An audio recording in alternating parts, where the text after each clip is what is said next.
એટલે રવિ સાહેબે કીધું કે લીલો પીળો કે લાલ સફેદો ચેતન નથી વર્ણે કાળો, હે પાંચ તત્વના પડદે બોલે જેમ વાદળો થે વરસાડો.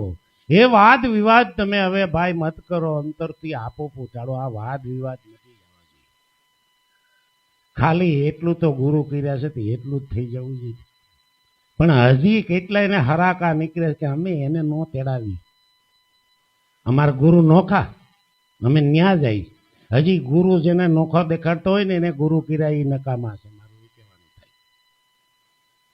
કારણ કે તમને પાંચ તત્વથી જે પર તત્વ છે એની ઓળખાણ કરાવી છે.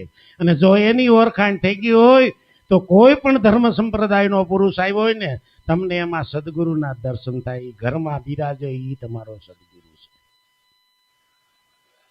જે આ પાંચ તત્વના ઘરની અંદર જે બિરાજે એની અંદરથી તમને જે ઓળખાણ કરાવી છે, ઓળખે છે એની ઓળખાણ કરાવી છે.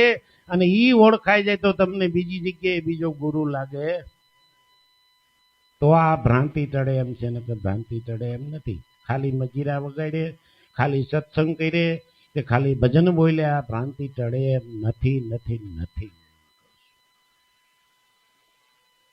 અને ભ્રાંતિ નો ટળે તાલગણા ભય જાય એમ નથી.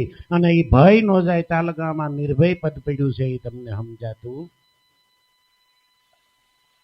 નિર્ભય પદની વાતો થાય, ઘણા હરાકા કાઢતા હોય. અમે તો સત્સંગમાં અમારે આ 25 વર્ષ થયા. ઘણા સ્ટેજ ઉપર ઘણી સંપ્રદાયમાં અમે જઈને ત્યાં એવા ભૂકા કાઢી નાખે, એવા સત્સંગ કરતા હોય કે હું તને હજી આની બીક છે કે તને નિર્ભય પદની ફરક કરાવીશ. આ તો હોશિયાંગરી કરતા હોય છે અમને નિર્ભય પદની. હવે સડકે નીકળે ને ગમે એવો રંગેલો માણસ જોડે ને એ ટીટ કરે.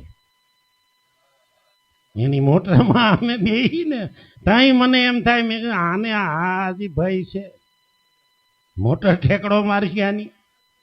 કારણ કે સદગુરુ દ્વારા જેને નિર્ભય પદ સમજાઈ ગયું એને ભય છે.